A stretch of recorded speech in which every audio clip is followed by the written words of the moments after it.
Hey, what's up all? Alan here from Damn Good Reviews. Thanks so much for tuning in today. So I am so super excited. Today is the first video I'm shooting actually on the Canon M50 mirrorless camera.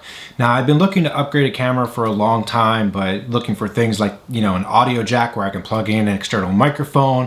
A lot of the mirrorless cameras and, action cams don't have that. So finally I watched a lot of videos and I thought, you know what? Been shooting on my Canon T2i for a really long time. I still love that as a DSLR for shooting photos. And I also have a Canon camcorder, an action cam, my iPhone. But I wanted a really great camera where I could shoot high quality video, also get up to 4K. And this is my new Canon baby. So I have been a longtime Canon fan, so I'm excited about this. But what I wanted to share with you today is, if you're just scrolling on YouTube and you happen to see some of these little short videos that I've been posting, I've been doing more and more. Don't worry, I'm sticking to all the long form videos with reviews and unboxings and tips and tricks.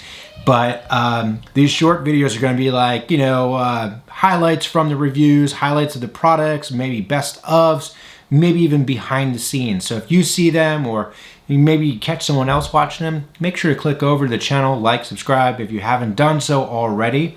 But I am super excited for 2021, bring you some awesome products that I found, and keep looking for you to enjoy and just really on a mission to bring you great products and sharing that with you. So again, look for those shorts, look for even more videos coming out. I'm Alan from Damn Good Reviews. Thanks so much for watching. Make sure to like and subscribe right here, and I'll see you guys really soon.